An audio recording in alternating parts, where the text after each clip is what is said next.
खम्मा घनी मारो राजस्थान परिवार पे आप सबका बहुत बहुत स्वागत है। और आज ब्लैक बोर्ड क्लास करने वाले हैं हम। इसके अंदर हम क्या सीखेंगे 10 मिनट के अंदर, बिजोलिया आंदोलन। ठीक है, बिजोलिया आंदोलन कौन सा आंदोलन था? फेमस किसान आंदोलन है, पूरे भारत का पहला संगठित अहिंसक आंदोलन, और जो कि एक बहुत लंबे समय तक चलने वाला जो किसान आंदोलन है वो कौन सा आंदोलन है? बिजोलिया किसान आंदोलन। तो क्या सभी एमआरपीएन स्टार्ट है बिजोलिया आंदोलन मेरे साथ करने के लिए ब्लैक बोर्ड क्लास में? और अभी तक चैनल को सब्सक्राइब नहीं किया है तो प्लीज जल्दी से चैनल को सब्सक्राइब कर दीजिए ताकि कोई भी वीडियो आपका मिस नहीं हो। तो शुरुआत करते हैं। बिजोलिया जगह कहां पर है, सबसे पहले ये पता होना चाहिए।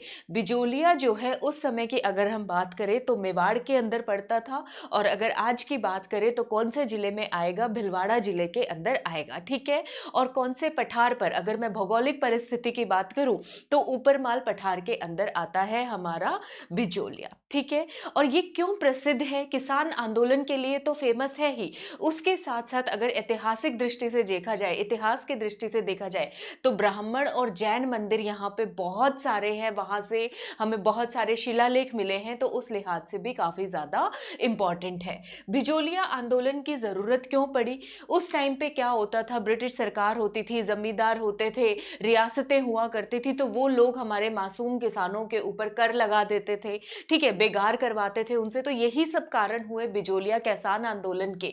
ठीक है, ये सबसे लंबा आंदोलन है, तो मतलब कितने वर्ष चला होगा? 20 वर्ष, 30 वर्ष, कितने साल? नहीं, ये उससे भी ज्यादा 44 साल चलने वाला ये आंदोलन है, 1897 से 1941 तक। अब सन कैसे याद करें? बिजोलिया आंदोलन बच्चों, जो भी बड़ी बड़ी घटनाएं होती है ना किसी खास साल में जरूर होती हैं, कुछ ना कुछ उसके साथ जुड़ा हुआ जरूर होता है। इसकी शुरुआत कब हुई है? 1897 में, जब स्वामी विवेकानंद जी ने रामकृष्ण मठ की स्थापना की थी। ठीक है, और यहाँ पे हम एक और सन पढ़ने वाले हैं, वो भी काफी इंपॉर्टेंट ईयर है। कौन सा? अप्रैल 1919, यानी कि अप्रैल 1919, जब जलियांवाला हत्याकांड हुआ था। और बीच में दो और सन आएंगे बच्चों, 1903 और 1906। तो ये चारों सन याद हो गए आपको बिजोलिया आंदोलन से रिलेटेड। तो देखो, ये मैंने बता दिया, भारत का पहला संगठित अहिंसक, सबसे लंबे समय तक चलने वाला। अब इतना लंबा आंदोलन, 44 साल तक एक आंदोलन को खींचना, तो लोग भी कोई धाकड़ चाहिए ना, हमें किसी आम व्यक्ति के बस की बात थोड़ी है। तो ये कौन सी जाति के किसानों द्वारा किया गया? धाकड़ जाति के किसानों द्वारा ये आंदोलन किया गया। ठीक है, उसके बाद हम देखते हैं इसमें, देखो क्या था 1897 के अंदर, ठिकानेदार का नाम क्या था? दो ठिकानेदारों के नाम यहाँ पे याद करने हैं। ठिकानेदार कह लो, ठाकुर कह लो। रियासत से जो एरिया में छोटा होता है उसे ठिकाना कहा जाता है, और जहां पर एक किसी व्यक्ति का रूल होता है उसको ठाकुर या जमींदार हम लोग बोलते हैं, ठिकानेदार। तो ठाकुर थे यहाँ पे राव कृष्ण सिंह। ठीक है, राव कृष्ण सिंह जो थे, आम लोगों के ऊपर बहुत सारे अत्याचार करे जा रहे थे। तो कौन लोग, किन लोगों ने नेतृत्व प्रदान किया? अब ये 44 साल तक आंदोलन चला है, तो बच्चों 3 लेवल पर अलग अलग लीडरशिप आएगी। ठीक है, 3 लेवल पर अलग अलग नेताओं ने इस आंदोलन को चलाया है। एक ही व्यक्ति तो 44 साल तक एक आंदोलन नहीं खींच सकता, पॉसिबल ही नहीं है। तो पहली टर्म का जो नेतृत्व है, याद करने के लिए बता दूं, परिवार का सबसे बड़ा व्यक्ति जाता है देखने के लिए, समस्या को सुलझाने के लिए। तो यहां पे कौन जाते हैं बिजोलिया में? याद कर लो, परिवार के नाना जी जाते हैं। ठीक है, तो एक व्यक्ति जो जाते हैं उनका नाम है नाना जी, और जो दूसरे व्यक्ति जाते हैं, ठाकुर को डील करने के लिए किसी ठाकरे की जरूरत है, तो दूसरे जो जाते हैं वो है ठाकरी पटेल। मेवाड़ के महाराणा के पास जाते हैं, ठाकुर कृष्ण सिंह की शिकायत कर ले, लेकिन मेवाड़ के महाराणा जो होते हैं उन पे कोई असर नहीं होता, वो ब्रिटिश सरकार के साथ, जमींदारों के साथ उस टाइम मिले हुए होते हैं, तो कुछ भी इफेक्ट नहीं होता।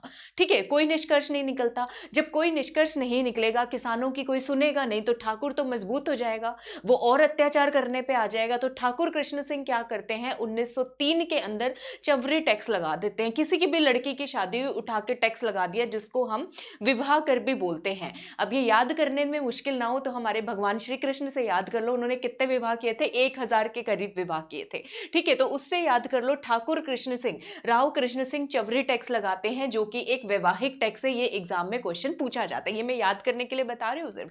ठीक है, उसके बाद पृथ्वी सिंह, पृथ्वी पर ही युद्ध होते हैं, तलवारों के साथ युद्ध होते थे पुराने जमाने में। तो पृथ्वी सिंह 1906 में टैक्स लगा देते हैं, तलवार बंधाई टैक्स। किसी भी बच्चे का, इनके राजकुमार का कोई भी बर्थडे मनाएंगे या उसका कोई राज तिलक टाइप करने लगेंगे, ठीक है, तो जनता से टैक्स वसूलेंगे, तो उसको बोलते हैं तलवार बंधाई टैक्स। इसका एक और नाम है बच्चों बेइज्जती कर भी इसको बोला जाता था। आम व्यक्ति क्यों भरे ये टैक्स? राज तिलक हो तुम्हारा, टैक्स भरे जनता, तो ऐसे तो नहीं चलेगा, तो इसको बेइज्जती टैक्स, इंसल्ट टैक्स भी इसको कहा जाता था, ठीक है। तो ये देख लिया, तो ये पहली लीडरशिप आपने देख ली, नानाजी ठाकरे पटेल, कुछ निष्कर्ष नहीं निकलता। दूसरी बार, दूसरी स्टेप में, दूसरे लेवल की जब लीडरशिप आती है तो कौन लोग आते हैं? तो भगवान घर के बड़े से तो बात बनी नहीं, हम साधु सीताराम को बुला के लाते हैं, ब्रह्मा जी को बुलाते हैं, और हम सोचते हैं कि अब तो फतेह हमें मिलेगी ही। ये मैं क्यों बता रही हूं? ताकि आपको दूसरे लेवल की लीडरशिप याद हो जाए। आइए देखते हैं दूसरे लेवल पे लीडरशिप कौन होते हैं।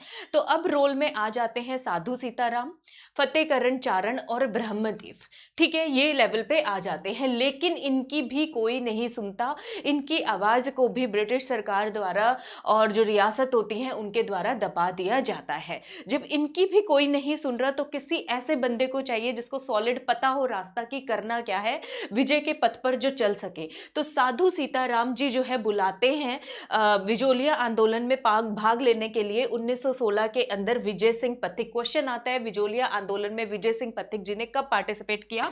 तो 1916 के अंदर पार्टिसिपेट किया। जब विजय सिंह पथिक आते हैं तो ये एक संगठन, एक बोर्ड टाइप बनाते हैं, उस बोर्ड का नाम होता है ऊपरमाल पंच बोर्ड, और इसके अध्यक्ष बनाए जाता है मन्ना पटेल। तो याद कर लो, मुन्ना के पास बहुत सारा माल है। तो बच्चों, ऊपरमाल पंच बोर्ड की स्थापना तो विजय सिंह पथिक करते हैं, लेकिन इसके सरपंच कौन बनते हैं? मन्ना पटेल बनते हैं।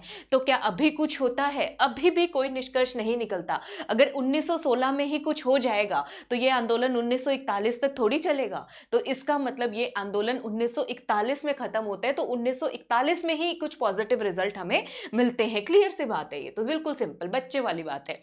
फिर अप्रैल 1919 में क्या होता है? ऊपरमाल पंच बोर्ड बन जाता है। थोड़ा बहुत कुछ होता है, सरकार जो है बिंदुलाल भट्टाचार्य कमीशन बिठा देती है, जस्टिस बिंदुलाल भट्टाचार्य। अब ये भट्टाचार्य तो हमारा ही नाम है, हिंदू भारतों का नाम, भारत देश का नाम है ना।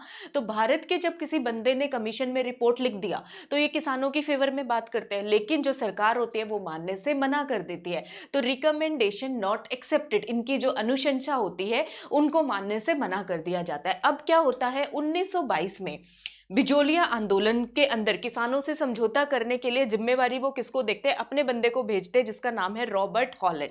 ठीक है बच्चों, किसको भेजा जाता है? रॉबर्ट हॉलैंड को भेजा जाता है। किसी ना किसी तरीके से ये समझौता तो कर लेते हैं, लेकिन उस समझौते की बातें मानी नहीं जाती। जब बातें नहीं मानोगे तो आंदोलन फिर से इकट्ठा होना जरूरी है। और तीसरे लेवल की लीडरशिप आ जाती है। अब कौन लोग आते हैं? अब थोड़े बिजनेसमैन टाइप लोग आते हैं, सेठ जमनालाल बजाज जी, सेठ लोग आते हैं। वो कहते हैं ये ऐसे नहीं मानेंगे, मैं बात करने आता हूं। और दूसरे आते हैं हरि भाव उपाध्याय। और इस टाइम तक आते आते बच्चों 1927 की मैं बात कर रही हूं, विजय सिंह पथिक जो है इस मूवमेंट से अलग हो जाते। तो नई लीडरशिप आ गई। कौन आ गए? जमनालाल बजाज जी और हरि भाव उपाध्याय। ठीक है, ये तीसरे लेवल की लीडरशिप हमें यहाँ पे पढ़ने। फाइनली वो वाला सन आ गया 1941, जब हम आजाद होने वाले होते हैं, 6 साल रह गए होते हैं, जब ये मुद्दा सुलझता है। कैसे सुलझता है? इस टाइम तक मेवाड़ के प्रधानमंत्री होते हैं टी विजय राघवाचार्य।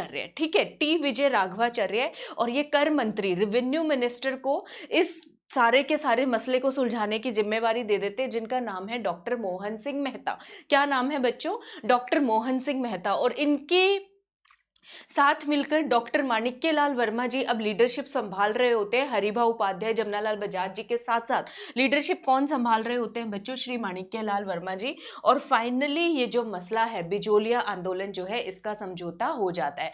तो ये पूरा का पूरा बिजोलिया आंदोलन था। कैसा लगा बताइएगा जरूर। जब मैं इसका सुपर फास्ट रिविजन कराऊंगी तो हम सन अलग याद करेंगे, लीडरशिप अलग याद करेंगे, ठाकुर अलग याद करेंगे, और जो ये मसला सुलझाते हैं उनके बारे में अलग से पढ़ेंगे। ठीक है, तो वीडियो कैसा लगा बताइएगा जरूर। एमआरपीएन फैमिली का हिस्सा बन जाओ, वीडियो को लाइक करें, शेयर कीजिए इसे अपने फ्रेंड्स के साथ, ताकि सबका बेनिफिट हो। मैं अनअकैडमी प्लस पे लाइव क्लासेस लेती हूँ, आरएएस, एसीएफ, राजस्थान जीके सभी एग्जाम्स के लिए आप मेरी क्लासेस को ज्वाइन कर सकते हैं। हमारे प्लेटफॉर्म पे आइए, फ्री कोड मांगे या प्लस कोड मांगे, कोड अपना सबको पता है, MRP10 कोड लगा के बिंदास आ जाओ, मेरी प्लस इनर सर्कल कम्युनिटी का पार्ट बनो। ये मेरे कोर्सेज की लिस्ट है, इसके साथ साथ और भी बहुत सारे कोर्सेज चल रहे हैं। ऑल इन वन मिलेगा। प्लस को ज्वाइन करोगे, एक के साथ साथ फ्री टेस्ट सीरीज और सभी एग्जाम की तैयारी एक ही प्लस सब्सक्रिप्शन में, ये सारे एडेड बेनिफिट्स है इसके। ठीक है बच्चों, MRP 10 लगाना मत भूलना। अनअकैडमी के RPSC पेज पे जाके गेट सब्सक्रिप्शन पे क्लिक करो, 2 साल का कोई भी प्लान चूज कर लो। ठीक है, 2 साल का RAS वाले बच्चे और बाकी सारे बच्चे अपना रिस्पेक्टिव MRP 10 लगाओ, ज्वाइन करो, प्लस सर्कल कम्युनिटी का पार्ट बनो। मुझसे कुछ पूछना चाहते हो, फेसबुक पेज है RAS क्रैकर, टेलीग्राम चैनल है RAS क्रैकर, कॉन्टेक्ट नंबर है, कोई बात पूछनी हो पूछ सकते हो। आई होप बिजोलिया आंदोलन याद हो गया होगा। सुपर फास्ट रिवीजन में मेरी रफ्तार आपकी दहाड़, आप लोग मुझे आंसर्स देंगे, मैं आंसर्स नहीं दूंगी। ठीक है, तो चले अगली वीडियो में मिलते हैं। तब तक वीडियो को लाइक सब्सक्राइब शेयर कीजिए। खुश रहे, अपना ध्यान रखें। सबको मेरी तरफ से घनी घनी राम राम।